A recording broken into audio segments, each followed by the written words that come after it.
Pourquoi mettre en place un projet de démocratie participative? La démocratie représentative ne satisfait plus les citoyens. Ils se sentent éloignés des décisions prises en leur nom, et une grande partie de la population n'y trouve plus son compte. La commune est le premier échelon de la démocratie locale. Il faut donc commencer par cet échelon pour redonner un peu de pouvoir aux citoyens et être au plus près de celui-ci. De ce fait, il est important aussi de savoir pour qui voter.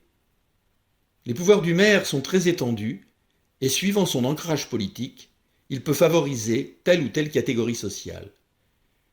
Il faut toujours rester vigilant et être en capacité de contrôler les décisions qui sont prises en notre nom à tous.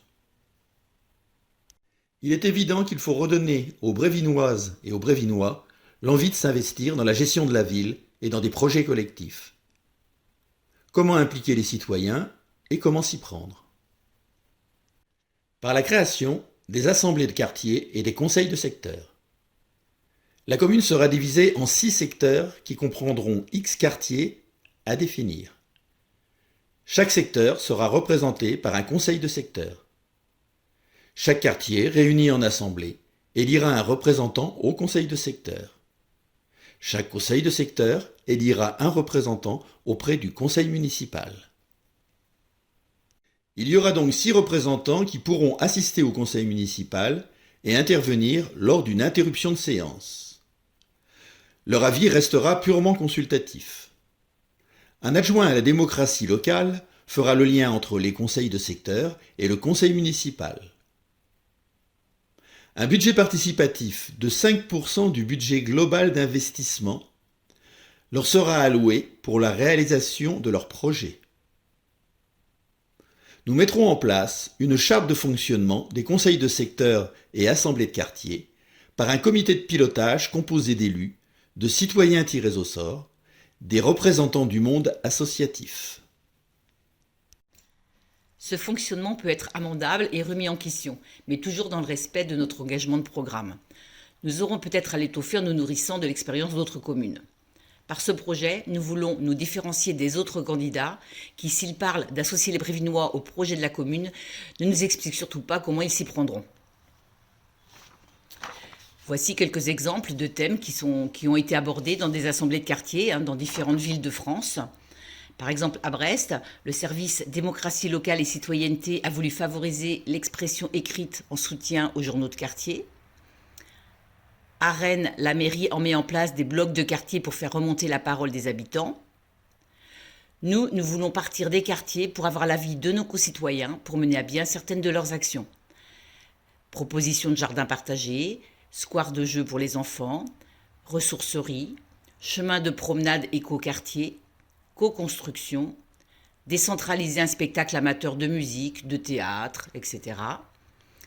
Des réflexions sur la faisabilité des projets sont élaborées, les services techniques et administratifs sont mobilisés, des ateliers peuvent être mis en place, des formations pour s'approprier les outils informatiques adéquats.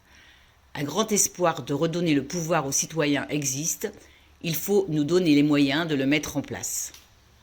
Pour illustrer notre propos, nous prendrons l'exemple d'un projet de jardin partagé émanant d'une assemblée de quartier. L'assemblée de quartier fait remonter le projet de jardin partagé au conseil de secteur par le biais de son représentant qu'elle a auparavant élu. Si le conseil de secteur considère après débat que le projet présente un intérêt certain, il consulte, via son représentant, les services techniques pour envisager la fiabilité du projet. Parallèlement, ce même représentant de conseil de secteur informe l'adjoint à la démocratie locale qui mettra, s'il est valide, le projet à l'ordre du jour du conseil municipal. C'est encore le représentant du conseil de secteur qui le présentera lors d'une interruption de séance du conseil municipal prévue à cet effet. Que le projet soit validé ou non par le conseil municipal, l'information redescend nécessairement au conseil de secteur, puis à l'assemblée de quartier.